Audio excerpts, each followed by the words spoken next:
discorrermos mais sobre esse tema, ética. A ética médica é um motivo de preocupação para todos nós. Uma vez que nós sabemos que as nossas próprias universidades, elas ainda encontram-se deficientes em promover para todos os estudantes de medicina uma orientação, uma discussão mais profunda a respeito do que seja a ética, especificamente a ética médica. As universidades, a grande maioria, quando oferece esta cadeira, oferece como optativa.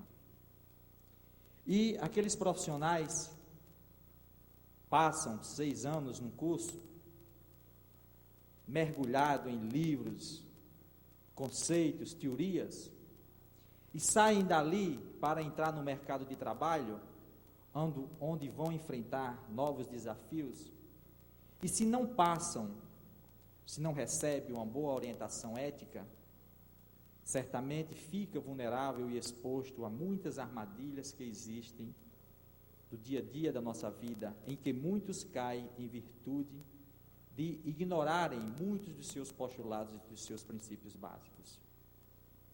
Fazendo uma analogia desse conceito de ética, para compararmos com o que o conhecimento espírita acrescentou na nossa classe, não só na classe médica, mas em todas as profissões, em todo profissional de saúde, é que nós idealizamos debater esse assunto, o médico espírita e a ética médica.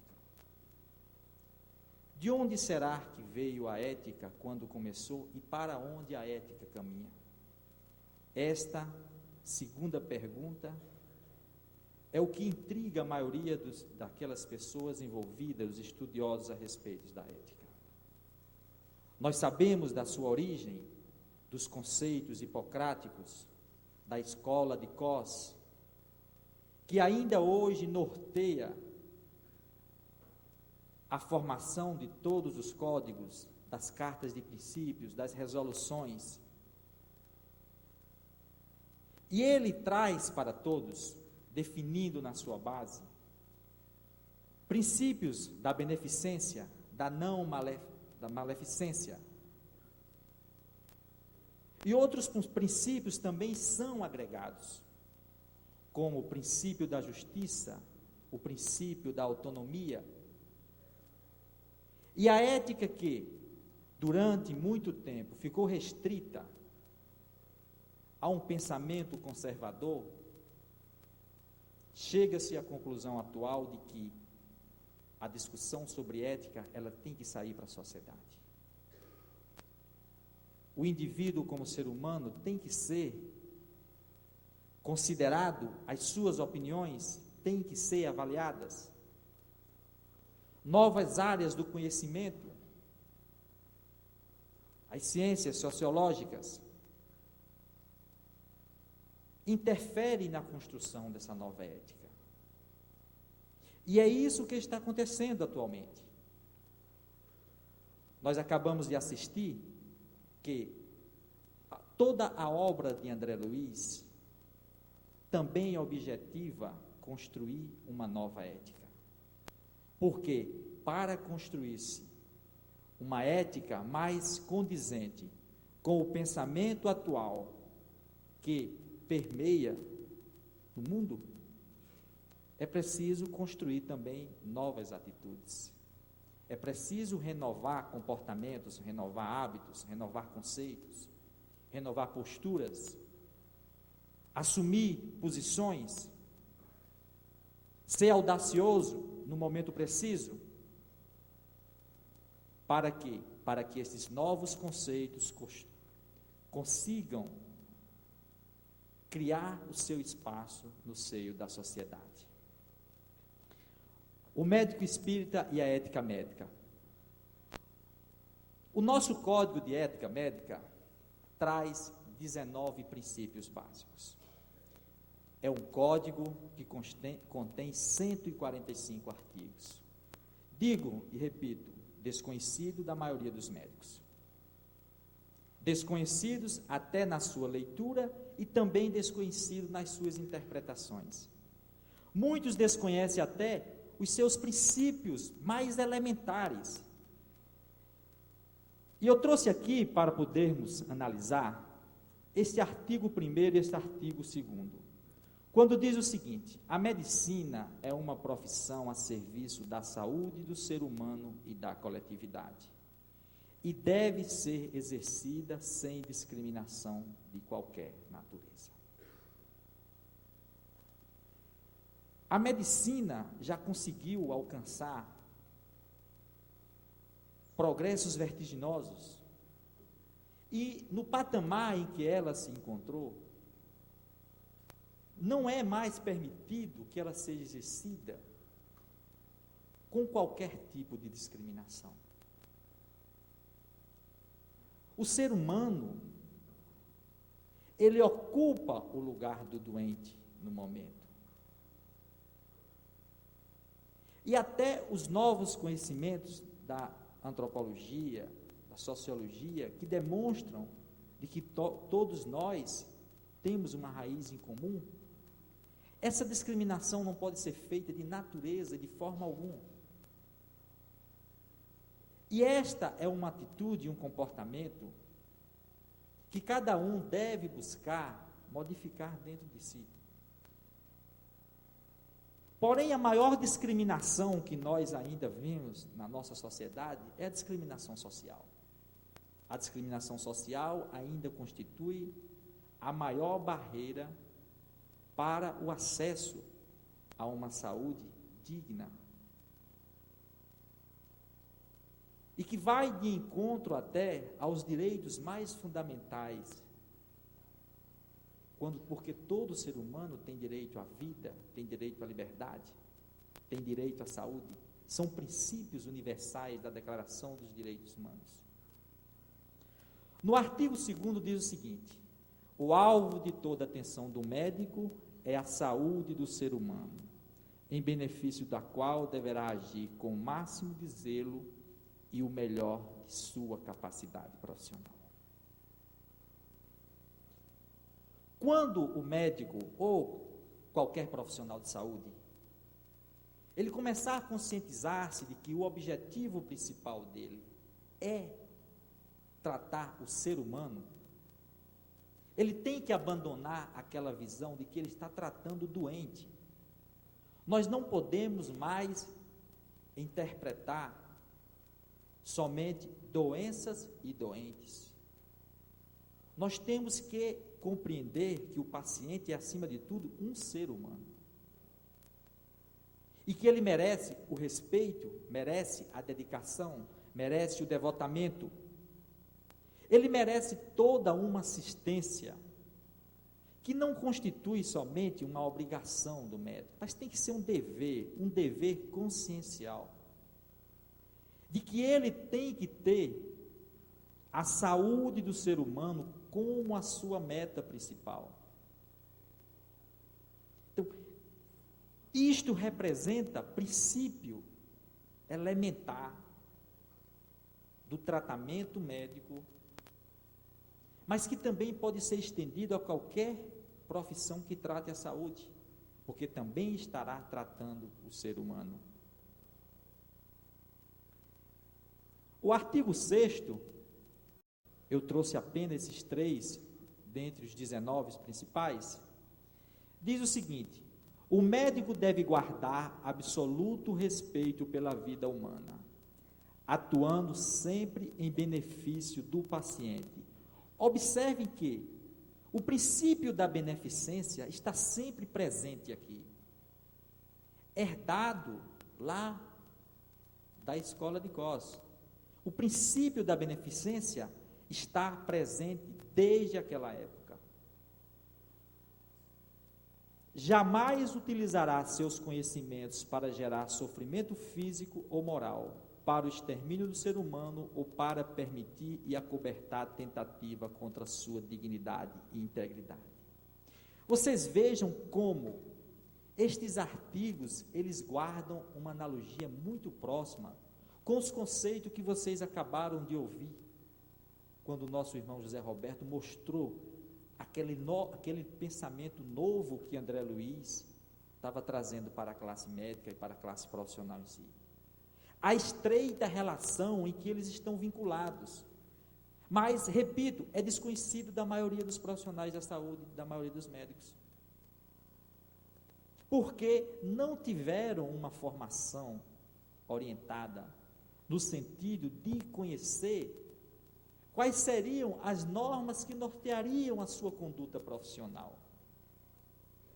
Vinculado, talvez, a um imediatismo, a ânsia de querer entrar no mercado de trabalho, no desejo de começar a ganhar dinheiro, a maioria dos médicos esquecem de se orientar por postulados básicos que irão nortear as suas atitudes e, lembrando os conceitos de André Luiz, evitar para eles muitos dos problemas que irão enfrentar, não somente aqui, mas principalmente quando desencarnar. Vocês viram que a medicina é uma nobre missão, mas que deverá ser exercida dignamente. Como qualquer profissão, como qualquer área da saúde que qualquer profissional trabalha. E aí nós vamos ver que nestes postulados o direito do ser humano e uma ética humanitária estão sempre presentes. O ser humano sendo respeitado na condição de que ele realmente é, analisado na sua constituição integral. E uma ética humanitária faz-se necessária para que nós possamos nos identificarmos diretamente com os nossos pacientes. Esta ética humanitária, ela está sendo esquecida desde muito tempo. O alto progresso que a ciência médica teve nos últimos momentos, muitos encontram-se perdidos somente em diagnósticos, terminologias, cometendo erros primários, como vocês viram que o Espírito Clarencio falou no final. Muitos estão presos e limitados somente a exames diagnósticos e esquecem o paciente em si na sua condição de ser humano. Quer dizer, muitos estão unidos à doença e distantes dos doentes. Muitos estão apenas utilizando os seus conhecimentos de uma forma burocrática, imediatista, movidos por interesses mil diversos, mas que ainda não conseguiram despertar para que a verdadeira missão do médico vai muito mais além. Porque a medicina, para que ela possa ser exercida de uma forma digna, nós vamos lembrar aqui um conceito que Emmanuel nos traz do livro O Consolador, na pergunta 94. Vejam bem, perguntou-se para Emmanuel como é considerada nos planos espirituais a medicina terrestre. E ele respondeu: a medicina humana, compreendida e aplicada dentro de suas finalidades superiores, constitui uma nobre missão espiritual. Observem que, nos seus conceitos, cada palavra está trazendo uma ideia, finalidades superiores. Todo mundo costuma dizer, é a minha missão, a minha existência, ser médico é ser missionário. Permitam utilizar a palavra ser médico, mas também estou me referindo a qualquer profissional de saúde, porque o tema está mais ligado à ética médica. Mas, para que seja uma nobre missão, tem que ter finalidades superiores. Senão, jamais será uma nobre missão.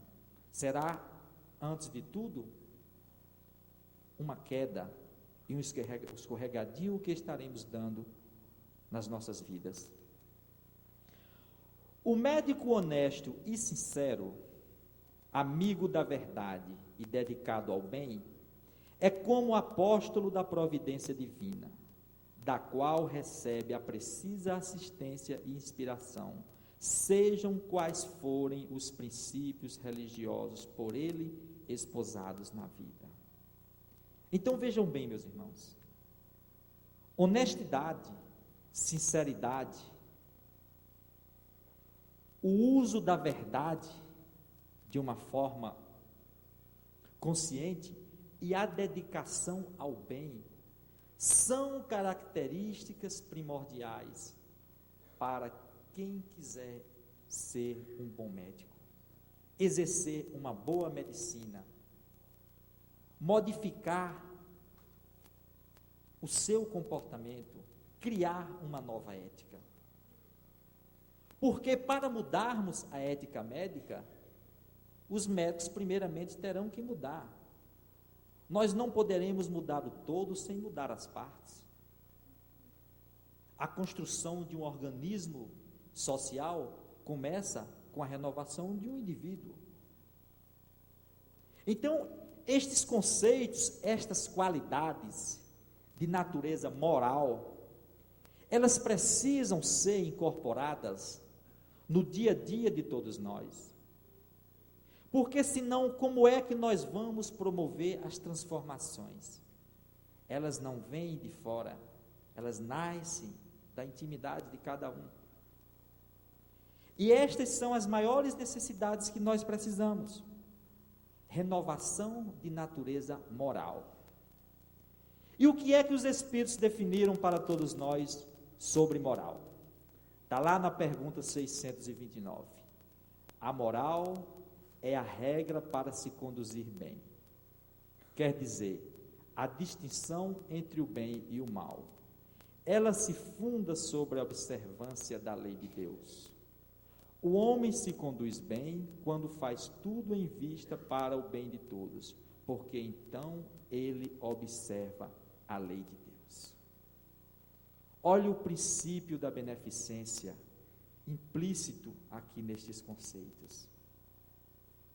Regra para se conduzir bem, normas de conduta. O que foi que nós vimos nas orientações de André Luiz? Orientações seguras e retas para construirmos atos, atitudes, comportamentos novos. Condução no bem.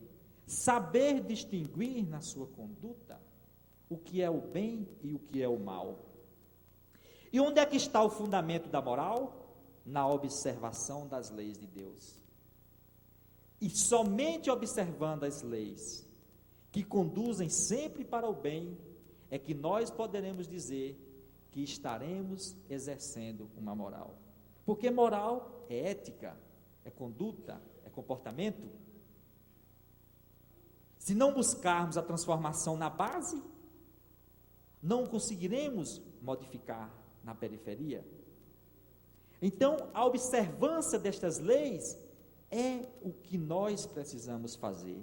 E onde é que elas se encontram? Todos vocês já sabem. Está lá na resposta da pergunta 621.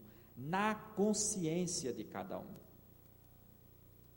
Então, construir uma nova ética, adotar uma ética espírita, dentro da ética médica que nós já conhecemos, só poderá nascer se o indivíduo conscientizasse da sua necessidade, de assumir a postura consciente como médico ou como qualquer outro profissional, para ser fiel aos compromissos que ele assume diante da sua profissão. Vocês lembram do conceito inicial de Clarencio, quando estava dizendo para André Luiz, que todo trabalho no planeta é apenas uma oportunidade que nós temos, em qualquer profissão, de aprendermos e de servirmos ao Senhor. O título é somente uma ficha, Vocês lembram disso? Vocês leram isso aí? O título é somente uma ficha. Para eles não representam nada. É apenas mais um campo de trabalho, mais uma responsabilidade assumida e que, quando ela é exercida com o espírito de serviço para o bem, para contribuir com a obra do Senhor, como ele diz, é que nós verdadeiramente estaremos cumprindo o nosso papel. No livro Missionário da Luz, André Luiz relata que toda perversão no plano consciente, em qualquer época da nossa evolução, provoca também uma perversão no nosso psiquismo inconsciente. De onde partem, de onde regulam, controlam os nossos desejos, as reações instintivas no campo das operações automáticas. Tudo o que construímos no plano consciente fica armazenado nesse psiquismo inconsciente e depois retorna, direcionando e controlando nossas atitudes, nossas aptidões, nossas preferências. Então, no plano da consciência é que nós vamos promover essas alterações éticas. E ele continua dizendo que toda pessoa, todo espírito, sente a necessidade de regras morais. Daí está a explicação de termos normas de conduta e regras para orientarmos na condução das nossas vidas, se quisermos adquirir os valores eternos no campo de ação do Espírito. Então, não vamos imaginar que uma nova ética, novos conceitos para uma nova sociedade virão de fora. Serão os próprios elementos da sociedade que terão que promover essas alterações. Serão os próprios profissionais de saúde que irão construir a ética espírita para a medicina do futuro. Porque estes novos conceitos irão abranger toda a sociedade. E vocês viram na definição anterior de Emmanuel, que para que possamos construir uma nova ética, nós temos que ser bons.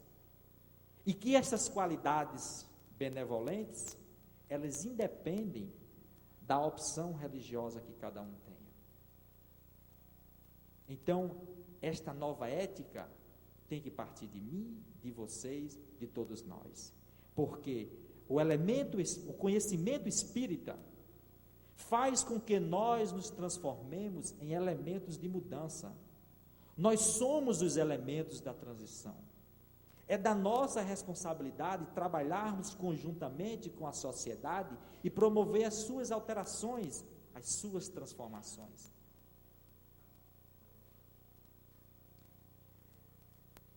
A necessidade de uma disciplina ética é fundamental.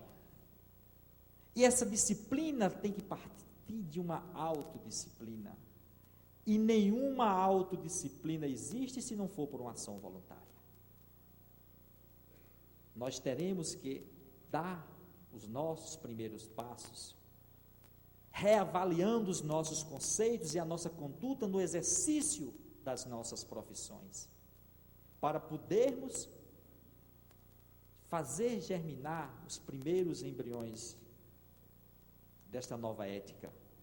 Porém, nenhuma disciplina ética, nenhuma ação voluntária a promover essa autodisciplina, ela será eficaz se não promover benefícios.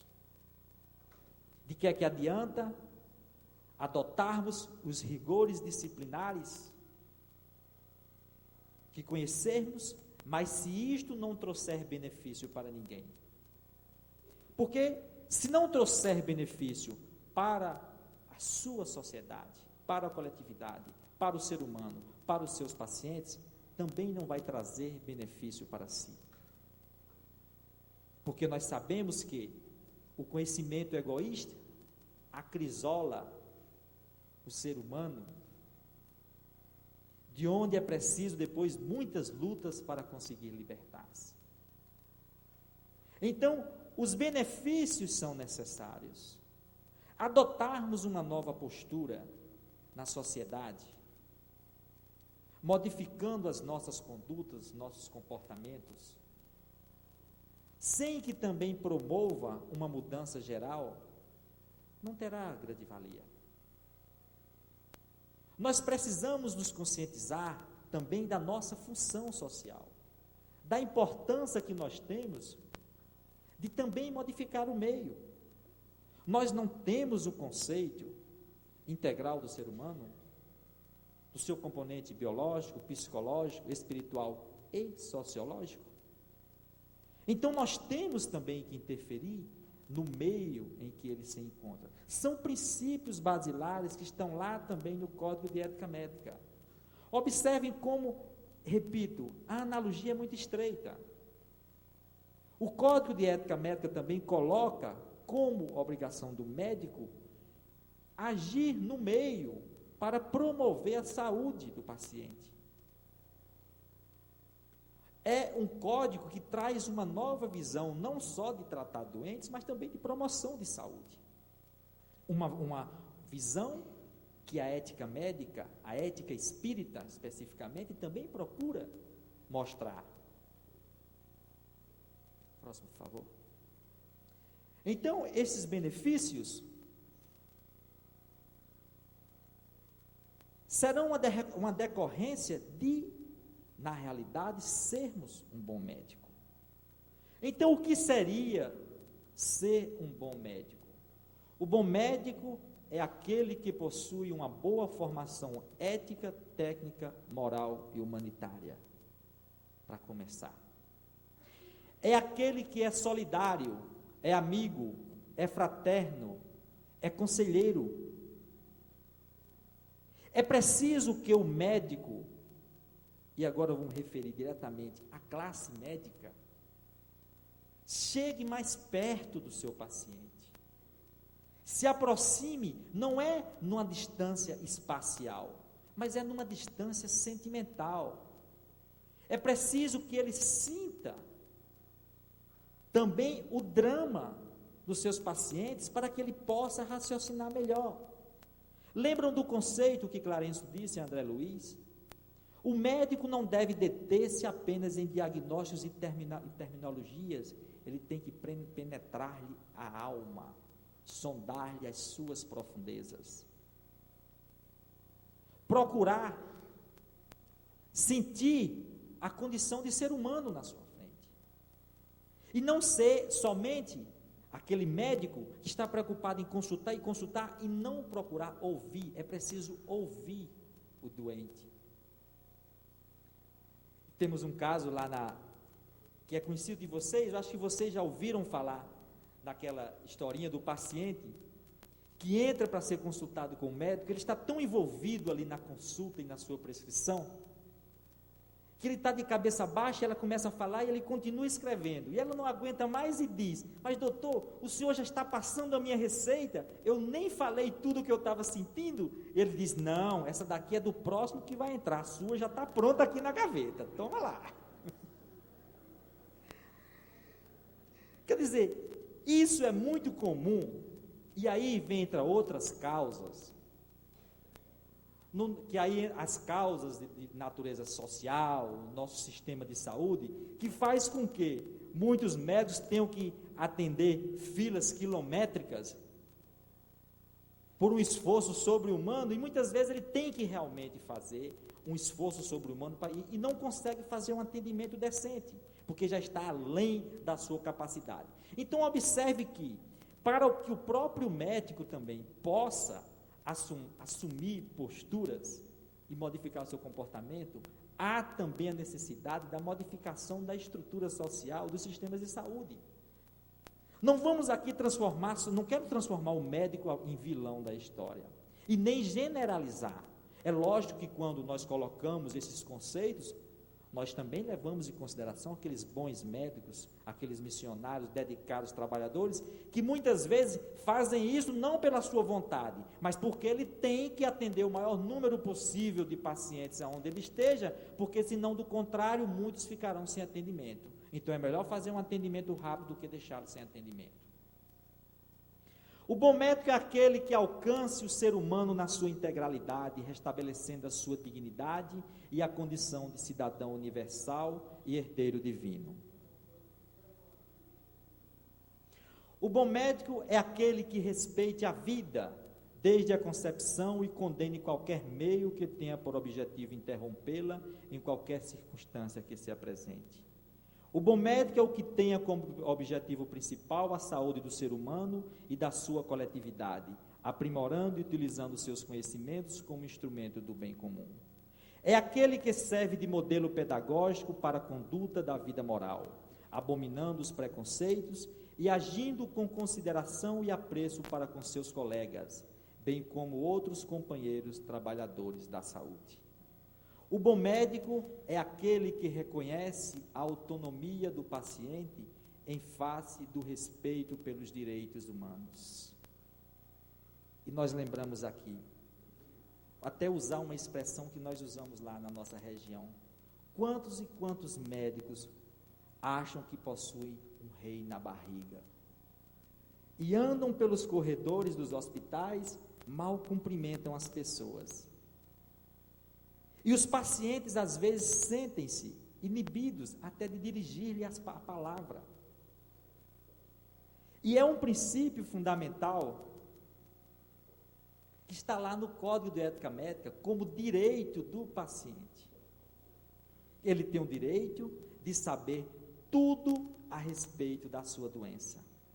E o médico tem a obrigação de informar tudo sobre a doença do paciente, com exceção se aquela informação agravar o quadro nosológico em que ele já se encontra.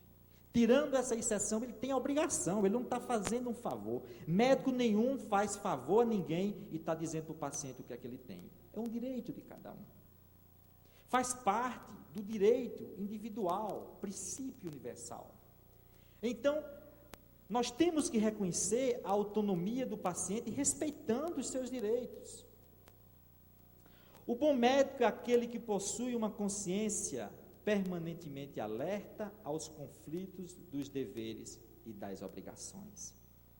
Por que permanentemente alerta? Porque tudo muda. Novos conceitos chegam. Há pouco tempo, o conhecimento espírita não tinha uma influência tão decisiva sobre o pensamento médico como está tendo agora. E nós hoje encontramos uma reunião como esta, muitos profissionais preocupados com o futuro e com essa nova ética. Então, isto é mudança, e falei que nós somos elementos de mudança. Então, nós temos aqui também o que está titulado como Decálogo do Médico Espírita. Isso daqui é uma página recebida pela doutora Marlene Nobre, em 68, por uma comunidade de espíritos, onde eles deram algumas orientações para nós médicos, mas que também é extensivo para qualquer profissional de saúde, para qualquer trabalhador, de como nortear a sua conduta diante desse novo momento que a medicina está vivendo, que pode servir como base para cada um. Está publicado no primeiro boletim da Associação Médica de São Paulo, da AME de São Paulo. Vocês podem adquirir esse boletim, está lá no final, na última página. Estudar a doutrina de Kardec, buscando aprofundar seus conhecimentos em termos de vida eterna. Colocar, acima de tudo, o interesse do Cristo na vivência diária, a fim de que o amor seja a luz de seu caminho. Buscar, através das próprias ações, viver a medicina do espírito. Lísias, no livro Nosso Lar, ele diz que toda a medicina honesta é serviço de amor para o bem de todos. Então, buscar através das próprias ações viver a medicina do espírito é alterar o nosso comportamento, é renovar as nossas atitudes, é construir as atitudes, como foi falado anteriormente, a partir das novas informações, dos conhecimentos espíritas de que todos nós possuímos. É preciso transformar a aquisição destes conhecimentos em experiências práticas para todos nós. Levar à sociedade médica atual o alto contingente de espiritualidade que somente o Espiritismo pode oferecer, lembrando a necessidade de não ser afoito e inoportuno, mas de ter suficiente coragem para opinar nos momentos certos. Somos os elementos de mudança. Ampliar sempre que possível os conhecimentos médicos atuais, procurando a interpretação espírita para todos os problemas. O conhecimento da doutrina espírita permitiu-nos, na abrangência desse leque que se abriu, encontrar pontos de relações para tudo. Então, para tudo temos uma explicação. Costuma até algumas pessoas dizer, vocês querem tudo explicar pelo Espiritismo. Não é questão de querermos tudo explicar pelo Espiritismo. O problema é que o conhecimento espírita abrange tudo, não tem como fugir dele. Colaborar em instituições espíritas, pelo menos uma vez por mês, no atendimento aos irmãos enfermeiros necessitados. Olha aqui, uma necessidade de cada um trabalhar a si próprio, numa ação voluntária. Isso aqui é uma questão de fórum íntimo. Nós não estamos aqui querendo pregar regras ou normas de que cada um tem a obrigação de fazer isso ou fazer aquilo, atender ou não atender de graça, ir na casa espírita. Isso é uma questão de fórum íntimo. Vocês viram que as transformações têm que surgir na consciência de cada um. Eu não posso transformar ninguém, ninguém transforma ninguém. Vocês já viram ao longo desse congresso que ninguém cura ninguém, mas somente o indivíduo cura-se a si próprio. Por que ele cura-se a si próprio? Aí nós podemos estender o conceito, somente Deus cura, porque Deus é amor, e este amor expressa-se através de leis. Essas leis estão na consciência do homem, e o homem, por ação da sua vontade, mobiliza essas leis em prol de si mesmo. Então, Deus cura, mas é preciso a ação voluntária do homem para que ele cure-se a si mesmo. Valorizar os minutos preciosos da existência, buscando colaborar em reuniões doutrinárias que visem o esclarecimento e a propaganda da doutrina. Combater, através do exemplo e da palavra, toda e qualquer utilização de descoberta científica dentro da medicina, que venha contribuir para a perversão dos costumes e da moral. Defender o fraco e o oprimido, não descuidando igualmente de amparar o intoxicado intelectual, reconhecendo-o como irmão necessitado de apoio e consideração. E o mais importante, acima de tudo, exercer a medicina, tendo em vista os desígnios divinos, reconhecer-se como filho do Altíssimo, dispenseiro do Criador e, portanto, como humilde servo da soberana vontade. E André Luiz falou em Nosso Lar, e o Zé Roberto projetou há pouco tempo. Quando Clarencio continuou dizendo para André Luiz, muitos médicos na terra encontram-se presos, prisioneiros de celas, porque a vaidade roubou-lhes a chave do cárcere. Então, esta era a melhor advertência que eu queria que ficasse. Tenhamos muito cuidado com a vaidade, porque a vaidade, diz os Espíritos, já perdeu muitas pessoas. Muitos já desperdiçaram as suas existências, porque se deixaram levar pela vaidade, que é a filha predileta do orgulho. E orgulho e egoísmo representam os grandes males da humanidade, conforme está na pergunta 785 do Livro dos Espíritos. Obrigado pela paciência de vocês. A paz para todos.